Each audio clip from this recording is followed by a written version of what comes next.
everyone. My name is Megan Lebeda, and I am a program developer here at Kirkwood Corporate Training. Thank you so much for joining us for August's webinar. We are so excited to have with us today Sandra Flickema, Senior Career Consultant at LHH. Sandra brings with her a unique combination of experience in coaching, training and career management, leading managers and high potentials to make strategic changes in communication, business, and relational skills. In her free time, Sandra enjoys playing and watching volleyball, as well as traveling both nationally and internationally, and has a list of 29 different countries that she's been to. Now that is something to aspire to. And with that, Sandra, I'm going to hand it over to you. Wonderful. Thank you. Good afternoon, everybody. Thank you for joining us. This is a webinar style, so I will occasionally be asking you to go ahead and throw something into the question or chat. And Megan will be sharing a little bit about what you have shared in there, since I'll go ahead and focus on the presentation. So a little bit of participation, but definitely learning a little bit today. Hopefully you get some new ideas and are tempted to come back for the FIT training, which will be the full course, which is actually 2 courses right in a row. So 2 hours and 2 hours in March of next year. I'm sure Megan can tell you more about that too. So I will go ahead and share my screen, keynote here. And we'll hit play. And Megan, you'll let me know if there's any issues. So, all right. Very good. So what we're talking about today is what is cultural competency? Is cultural competency a thing? And we do talk about that, right? What is competency? We need competencies in order to do our job, which is a family of skills. In culture, we know that there are so many moving pieces, and it's so unique, and it's constantly evolving. The vocabulary, the evolution of what we are trying, awareness in ourselves and of other people, and actions that we ourselves try, or others, or our government tries, or policies and our employers. And so it's a constantly evolving and changing world in culture. There's a lot of different skills that we can potentially develop. And so that is what we are talking about, at least introducing the idea today, and hope you'll come back for more. Okay. One thing that many people say is that the vocabulary is confusing. It feels like the words are being changed, invented, constantly. They all mean the same thing, or they all mean different things, but I don't know what it is. And I just get confused, and it seems like it's just one of those words. And people do tend to feel like there's a lot of vocabulary out there. It's constantly changing, and there's new ones being added. There's a reason for that. They aren't all the same word, but they don't all mean the same thing. But when we are talking about culture, or words related to culture, cultural research, and everything that is happening with our understanding, especially in the area of DEI, which is currently, of course, trending, and something that we are focusing on as a society and in our workplaces as well, it can start to get confusing. And so there's definitely an effort to help you understand that. I will give you a little bit of a hint of that here today in our webinar as well. All right. One of the main reasons is that it can be confusing is because it is recent. We've been evolving for a long time in human terms. But really, what you can see is that, as a civilization, as a species, humans, before 20,000 years ago was pretty much lost. We don't know. The evidence that we have since 20,000 years ago shows that how we treated each other in other cultures was to conquer, destroy, enslave, appropriate. Might makes right. We didn't really do much about trying to preserve culture, understand culture, and each other, right? This is a lot of how we treat each other. Even when we started things like writing, and recording and visiting other cultures and trading, we haven't done much better, right? So that has mostly continued. Modern civilizations being those who wrote and recorded some things, as well as others, think Egypt and such. And then, even as industrialization came, we had colonization. So, really, we still haven't improved a lot. But where we have started to improve between 100 and 500 years ago in trying to understand or relate to each other culturally and understand those different cultures, that's not that long ago when you think about it. And then technology, of course, has picked up rapidly. So when you think about the advent of television and then color television and then the internet, we're talking about 60 years ago until now. That's not very long that we have had the rate and the massive amount of exposure that we've had to differences, other people, how we're actually treating each other, and that being recorded and shown to the world. So when we talk about that and our internationalism, that has certainly happened in recent years. It's extremely recent. We are toddlers, really, as a species, in talking about and learning how we can correctly, hopefully, or better relate to each other and each other's cultures and understand each other on a culture to culture basis. So we are still figuring it out. We are toddlers. And that is why it definitely feels like it's confusing and it's changing all the time. And we're learning all the time because we are still learning. We're still learning as a species of humanity. As humanity, we are still learning, okay, about how to do this. Here's some examples, right? Progression is rapid because of that. Think about a toddler or somebody who is brand new to a job and how they feel like they're drinking from a fire hose, right? And the changes are constant and it is continuing. That's where we're at. That's why it feels that way. In laws or legal settings, we have moved from saying, okay, equality, that's about 60 years ago, is something that we are putting into law. And realizing that we need to go further than that, or it didn't quite cover everything. So equality, which was equal access, wasn't quite equity of actual experience. And so we talked about, well, we need a new word or we need something else to describe this. And so that has moved into equity being something that we have brought into laws and policies. And even then we said, okay, well, equity, why do we have barriers in the first place? Why are we trying to get people over barriers? Why are we trying to do that? What about justice? And so more recently, in the last 4 or 5 years, you've seen a lot more, including laws, and I'll give you some examples in a little bit, where we start to talk about justice. What is justice? And so that's an evolution that we have seen in the last 60, but also the last 20, and even the last 5 years that we have started to talk more and more about. Now think about policies at work. What kind of words are we seeing in those and how have those evolved? From talking about diversity. We would like greater diversity of opinion, greater diversity of people, employees, greater diversity in leadership, greater diversity in ideas, right? To inclusion. How do we make sure we include cultures rather than just have them in the same room? How do we really make sure that we include other ideas, other perspectives, so that we can actually speak better to our customer base, so that we can make better decisions, and all of the research supporting that greater inclusion, greater diversity of ideas that are included leads to better decisions and greater profits for companies. And then more recently, belonging has been added to that list. So this is the next step within the last couple of years. What is belonging? If somebody doesn't actually feel like they belong, sure, they're included and they're asked for their opinion, but these employees or people who are speaking to each other don't actually feel like they belong. This isn't their people. This isn't their group. Are they able to fully self-realize and to be as productive and fully understood as they could be? I actually saw a podcast just recently, actually it's on video, from Brene Brown, very famous author, of course. And she talked about a recent study that she saw on belonging being the opposite of fitting in.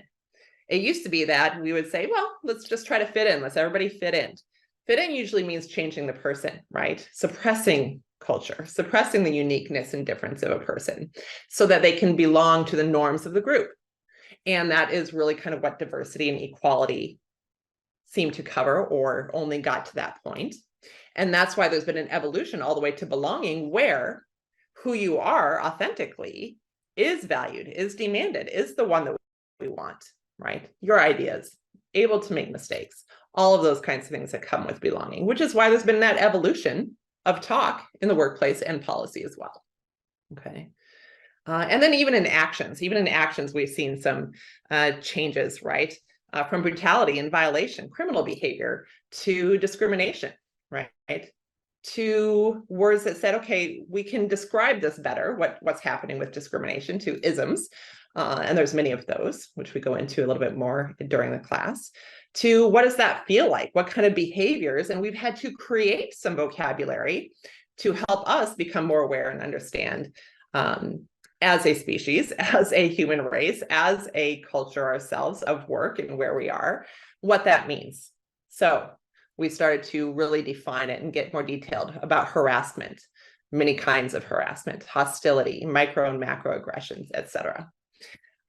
In my class, FIT class in March, the first half is about cultural competencies, which I'm going to talk a little bit more here about in a little bit. And then the second half does get into a little bit more detail about awareness and understanding of discrimination, harassment, and what our actions potentially could be, developing empathy, and how do we want our values to show up. So there is definitely a two-part piece here. Megan, are we still doing okay? I'm going to have people start to add into the chat. Are we good? We're still doing good. No chat messages yet. Okay. Any questions? Good. So here's where I would love for you to participate a little bit. That was a lot that we just took a look at. And what I would love to see and have Megan share of what you add in there is, think of a time when you have been allowed to be somewhere, not legally barred from being there. You are allowed to be there. Okay. But you definitely were not welcome there. We don't have as many of these, right? But it definitely has and can occur. There's some different situations. I think this happens somewhat frequently in high school, right? Hopefully as adults, we've matured beyond that, but we have a lot of political differences. We have a lot of differences with sometimes neighbors and how we feel like things should be run. And certainly, of course, there are things like board meetings or meetings where there's going to be some differences of opinion, right? And there's a lot of social situations too. If you have one, or you can think of an example, even if it's not yours, perhaps, drop it in chat. Has there been a time when you have been allowed to be somewhere, or you know of somebody being allowed to be somewhere, but they weren't legally barred, but they absolutely were not welcome? What kind of situations can you think of? Is there anything there? Right?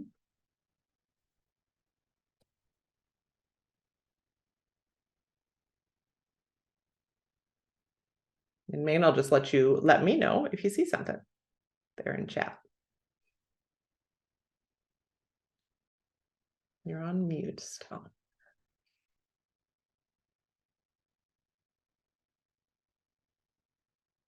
And this one can be harder, right? It's not something that many of us experience, certainly not on a regular basis in any way. That's for sure. Is there one there? In the Q&A, I think, Megan? Is there a question? It looks like there's a chat issue. I'm going to try to fix it here in a second. Okay. Got it. Well, why don't I go continue on, because you may have some additional ideas. All right. Now, so perhaps you've thought of something there. Now think about a time when you were welcome to be present, smiled at. Yeah, great that you could come. But you certainly weren't included. Your opinion was not asked for or wanted. Okay. Your input, your ideas were not something that was sought after. Sometimes this is the new person in the meeting, okay, at work. Sometimes this is a family situation. Certainly it can be something where it's a new class, club, or group of people that you haven't joined before. There's definitely that feeling, right? How do we feel when that happens, right? So if you're not able to put anything in chat or Q&A, just kind of be aware of that, and maybe even think of something in your head about that time and how that felt deeply. What you were able to do, say, and how you acted when you were in that situation, right? So I'm showing the evolution also here that you might be able to relate to. And then most of us can think of a lot of situations when our opinion is requested, okay? We're included in the activity, but we don't really belong. These are not really yet our people. And that is certainly something that we can relate to in quite a few situations, right? That means you may not eventually come back. We are often looking for belonging in a place where we can feel like these are our people. So we might come for a little while, but if nobody has gotten vulnerable and we haven't shared and we haven't really connected with people, it's going to be hard to stick around for a really long time, right? And that's true at work sometimes. It's true at home, of course, in social situations as well. So think about that time too, right? Sandra, yes, I go think we ahead. got the chat working, and one of our participants says that she was thinking of the woman who ran the Boston Marathon for the first time. Yep, that's a great situation. Yeah, that's an excellent example. Good. Yeah, and you can think of things we've seen in the news, right? These are often stories. We see these turn into stories, books, movies, etc. But they're also very personal. So I wanted you to see that kind of that evolution personally, as well as what we're seeing in society. And finally, consider the people and places in which you fully belong. You are one of the group. These are your people. Okay. This is your tribe, as it were. This is your people, and you absolutely belong with them. What I would like you to put into chat is, what are you able to do when you fully belong in a place with people? What are you able to fully do? Go ahead and drop something in chat that Megan can share with me too. If there's anything there, what are you able to do when you fully belong that you're not able to do in the other situations? Any ideas?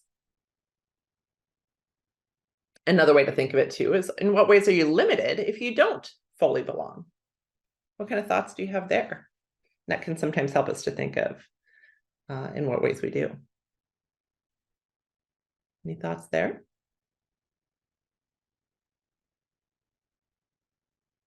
One of the participants says you are able to participate and have your voice heard. Mm-hmm.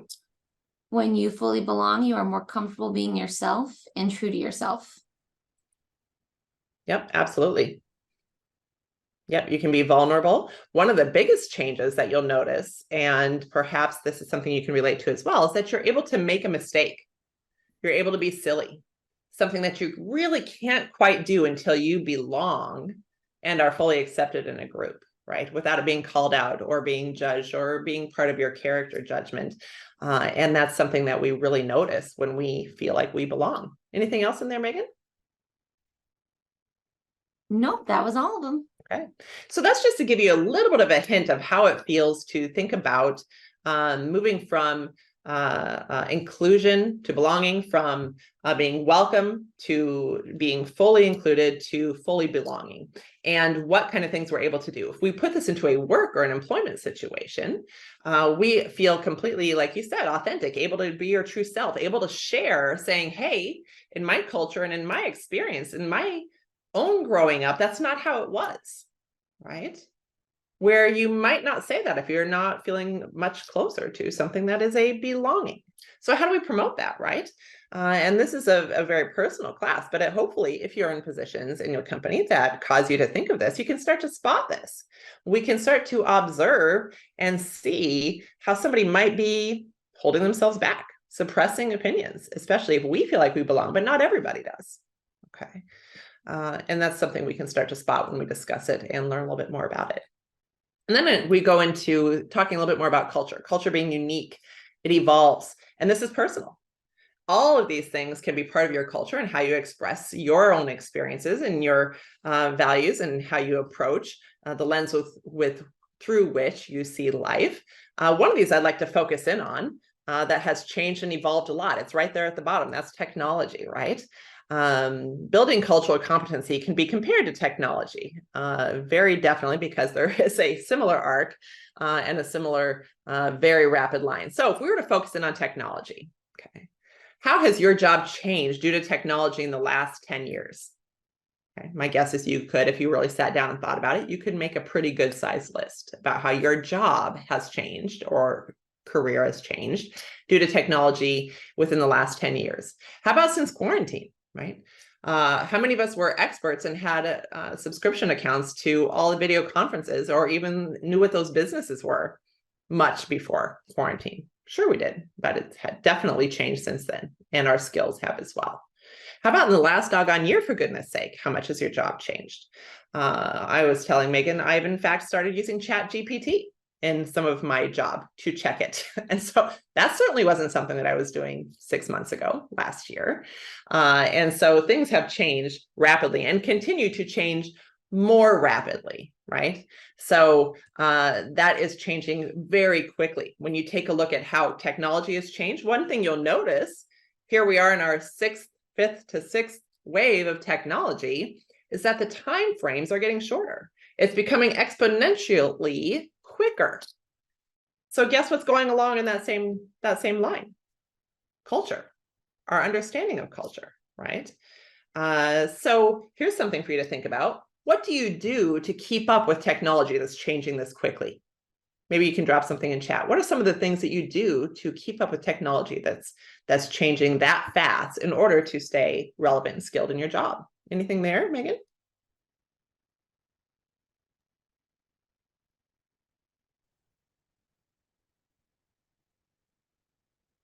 You might be taking classes, right? You might be doing some coursework. You might be checking things out on the internet, watching some videos. You're probably practicing some new skills when you need to.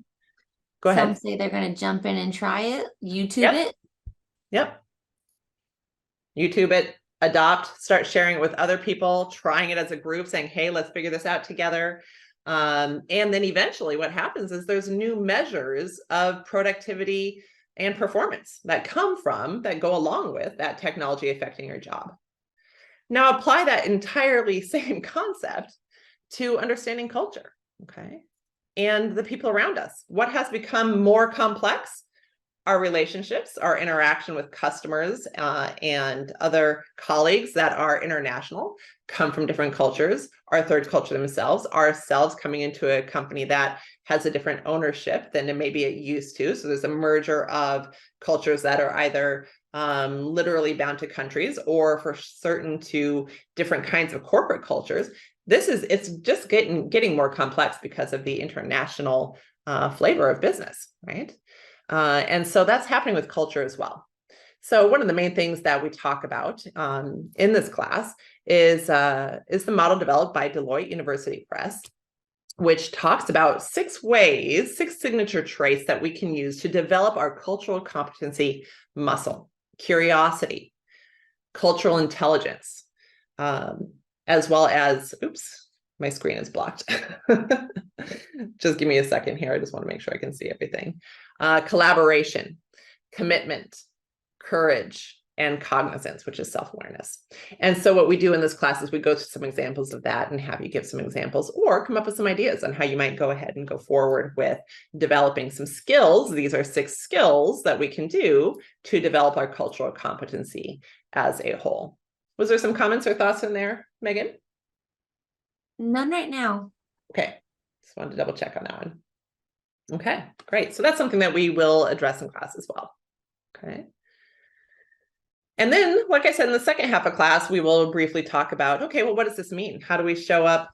How does this show up in our public and private life, public and professional life, I should say, in cultural understanding? Well, evolution, once again, right?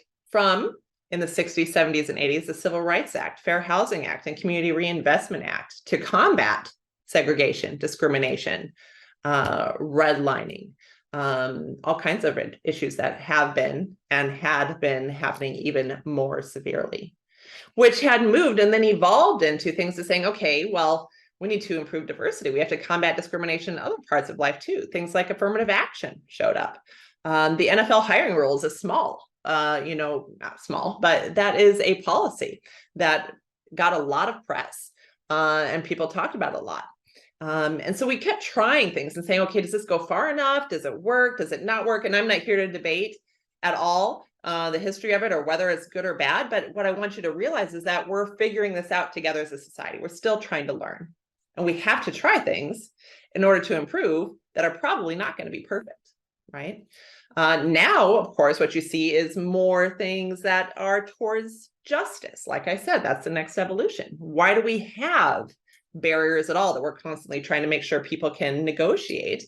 Let's ban the box. Let's do test optional admission or ban legacy admissions, publicize pay scales, take a look at zoning and gentrification so that we can talk about things like climate deserts, grocery deserts. There's all kinds of work being done there, including in our public and professional lives, in order to say, hey, we're still figuring this out. Is there something more we can do? Is there something different that we can try to better understand and work together across cultures and understand each other as people? Any questions about this or thoughts on this one, Megan, that you're seeing? None at this time. Okay. So hopefully I'm not losing anybody. I just kind of wanted to make sure that you saw how recent things are and how we're still evolving. And this is why, and this is evolving in public life, right? Evolving in policy and laws. And we're doing this personally as well as we learn. One of the other things I like to talk about, make sure that we address in the class is, how does it feel, right? How does it feel? What does a hostile environment feel like? And there are many people, I often see a lot of nodding heads when I ask, have you experienced or been a part of a hostile environment or a team, or where you've personally felt that you were experiencing hostility, even though everybody else was not, right? And it can be all of those situations. And this is where we had to develop some new vocabulary to understand what micro inequities, microaggressions, harassment, retaliation look like, what those mean, to describe, and then to put into the language, into the policies and the laws to make sure that we are treating each other with respect, basically, and including more ideas and getting closer to something that looks like a culture that's promoting belonging for people to be able to share ideas, right? Here's something you can put into chat. What are some words or feelings that come to mind when you've been in a hostile or unhealthy work environment? A feeling, a word. What is hostility, especially in a work environment or an environment where you are on a regular basis, feel like? Is there any words that come to mind?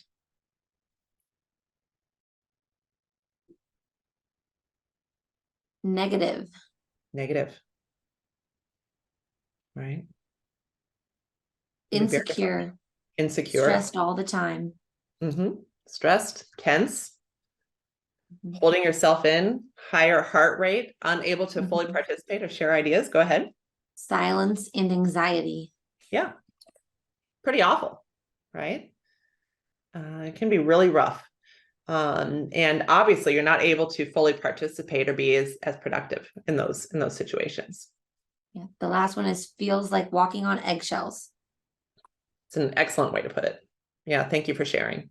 Thank you. And so we talk a little bit about that. How does that feel? Does that help us to ideally generate some empathy, right? So here are the goals over the double course that I'll be teaching in March, which is, or can certainly bring to your workplaces, but building cultural competency. The goal here is generating some empathy, right? Being able to put ourselves into other people's shoes through some activities and understanding, and some self-awareness of ourselves as well. What we've experienced ourselves, perhaps a little bit better observation skills, and then motivate values development. Whenever we develop new skills, think about Zoom. Let's say when you started first using Zoom, very quickly after you developed a skill in using Zoom, my guess is, like any new skill, you started to develop values around using that skill. So I should have this kind of light. I should do this kind of eye contact. I should not be on my phone or typing. People should not do that. I have a value system about how I use the skill and technology. This is true with cultural competency and skills as well, right? We start to develop values around how we should express it and relate to people, which drives action in public, private, and professional life, right? And if you're leaders, hopefully you get a chance to lead others by your example and actions as well. And that is the goal of this class, both classes, but sometimes put together as well. And that is the end of my presentation. I hope that you have gotten a taste of what cultural competency might look like, and learning a little bit more about it for yourself and for others. And just a reminder from Max Dupree, we cannot become what we want to be by remaining what we are. So you're here at training. You obviously want to learn. And sometimes that means, especially if we do a more intensive class, we may need to change. So thank you so much for listening, and I'll turn it back over to you, Megan. Great. Thank you, Sandra. This was so wonderful. We appreciate your time so much. For those of you that are still with us, now would be a great time to put any last minute questions you have in the chat, and I will get those to Sandra to answer, and we'll follow up with you. I will also be launching a 3-question poll here in just a minute. We'd really appreciate your feedback on this webinar and any other information you have to give us. Again, FIT, our flexible and innovative training, launches this September, and you can get the full experience with Sandra here during that time. So if you have any questions about bringing Sandra into your organization, about FIT, or about what corporate training does in general, please feel free to reach out. We're happy to answer any questions you have. All right. And with that, thank you again, Sandra. So appreciate your time. Thank you, everybody, for joining us. Hope you have a great rest of your day. Bye, everyone.